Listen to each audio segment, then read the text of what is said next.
পুরীতে পৌঁছাবার এক ধাপ আগে শুধু আমরা রয়েছি। এটা হচ্ছে পুরীর বাস স্ট্যান্ড, যেখান থেকে ছোট বাস করে আমরা যাব হচ্ছে ডিরেক্ট পুরীতে। এখানে দেখো কথার দাদু কথাকে কন্টিনিউ কিন্তু আগলে রয়েছে, সারাটা রাত্রি ঘুমায়নি, কিন্তু জেগেই ছিল।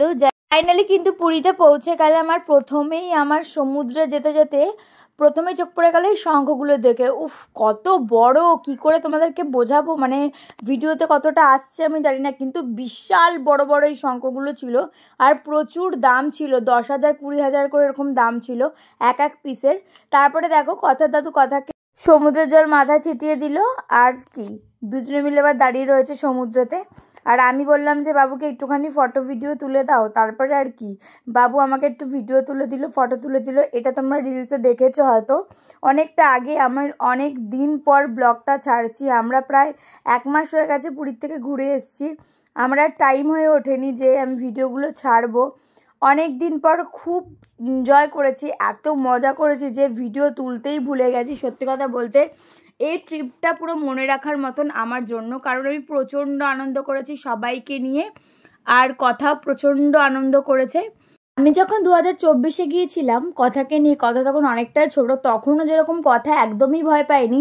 এখন কথার 2 বছর হতে যায়, তখনও কিন্তু কথা একটুও ভয় পাইনি। দেখো ও কিন্তু দৌড়ে বেড়াচ্ছে আর হেসে যাচ্ছে আর ছুটে বেড়াচ্ছে, ওর তো খুবই ভালো লাগছিল। তার সাথে ওর কথার দাদুর কথাকে পেয়ে তো একদম আনন্দে তো দুজনেই একদম মেতে উঠেছিল। দুজনেরই কোনো মানে বয়সের জ্ঞান ছিল না, বাবুও ছোট হয়ে গেছিল কথার সাথে। তারপর কিন্তু আমরা আবার হোটেলে চলে গিয়েছিলাম, তারপর হোটেল থেকে কিন্তু আবার আসছিলাম সমুদ্রে স্নান করতে। এবার বলি তোমাদের, এই যে এটা হচ্ছে আমার পিসি, এটা হচ্ছে আমার পিসেমশাই, আর পেছনে হচ্ছে বাবু আর কথা। এই যে পিসেমশাইকে দেখছো, জানো ওদের বিয়ে কত বছর হয়েছে? তোমাদেরকে বলছি, বিয়ে হয়েছে 50 বছর। মানে আজকালকার দিনে ভাবা যায় 50 বছর বিয়ে হয়ে গেছে। আর এই যে পিসেমশাই আর কিন্তু আমার জেঠু মিলে এই বাসটা ছাড়ছিল। মশাই প্রথমে আসতে চাইছিল না স্নান করতে, তার কারণ ওখানে কিছু কাজ ছিল, তো দেখাশোনারও ব্যাপার ছিল। তারপরে আমরা জোর জবরদস্তি করে নিয়ে আসলাম।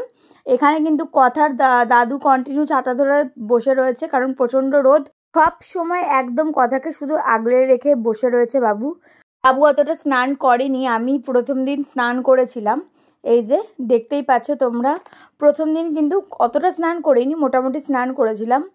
স্নান তো করেছিলাম দ্বিতীয় দিন থেকে, সেটাও তোমরা ব্লগে দেখতে পাবে। সত্যি বলতে এতগুলো ঘোরার জায়গা রয়েছে, কিন্তু আমার সবসময় যেন মনে হয় যদি কোথাও ঘুরতে যাই সেটা যেন পুরীতেই যাই। পুরীর জগন্নাথ দর্শন, পুরীর সমুদ্র যেন বারবার টানে। যাই হোক, আজকের ব্লগটা এইটুকুনি, দেখা হচ্ছে নেক্সট ভিডিওতে। ততক্ষণের জন্য কিন্তু সবাই ভালো থাকবে, সুস্থ থাকবে, টাটা।